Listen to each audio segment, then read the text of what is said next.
চিত্রনায়ক ওমর সানির নিজের সন্তানের মতোই আগলে রেখেছেন ছেলে ফারদিন এহসানের বউ আয়েশা এহসানকে।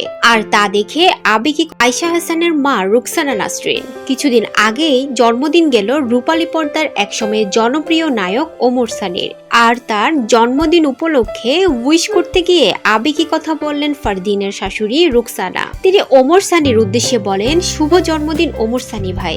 একজন মানুষ প্রিয়জনের কাছে কতটা গুরুত্বপূর্ণ তা প্রকাশ করার একটি সুযোগ করে দেয় জন্মদিন। আমি মানুষকে জানাতে চাই আপনি কত সুন্দর মনের একজন মানুষ। অনেক দোয়া করি সবসময় ভালো থাকেন, সুস্থ থাকেন। আয়েশা যখন বলে, আম্মু জানো বাবা বাজারে যাওয়ার আগে আমাকে সবসময় জিজ্ঞেস করে, মা তোমার জন্য কি আনবো।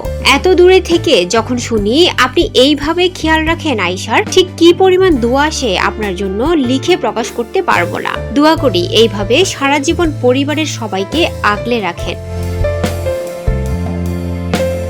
অন্যদিকে ছেলের বউকে ওমর সানি যে অনেক ভালোবাসেন তার প্রমাণ ফেসবুকেও পাওয়া যায়। মা দিবসে নিজের মা মেয়ের পাশাপাশি ছেলের বউ আয়েশা এহসানের ছবিও পোস্ট করতে দেখা গেছে ওমর সানিকে। সেখানে তিনি লেখেন, এই জগতের সব মা ভালো থাকুক, শ্রদ্ধা ভালোবাসা। আমার মা বেঁচে নেই, তোমাদের মাঝে খুঁজি মাকে।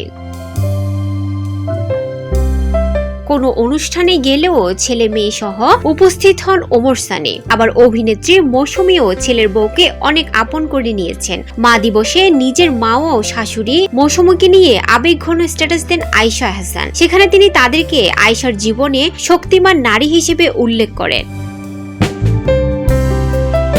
মৌসুমী ওমর সানির ছেলে ফারদিনের বউয়ের নাম আয়েশা। তিনি জন্মসূত্রে বাংলাদেশি। কুমিল্লার মেয়ে আয়েশা মা বাবার সঙ্গে কানাডায় থাকেন। তার পড়ালেখা ও বেড়ে ওঠা সেখানেই।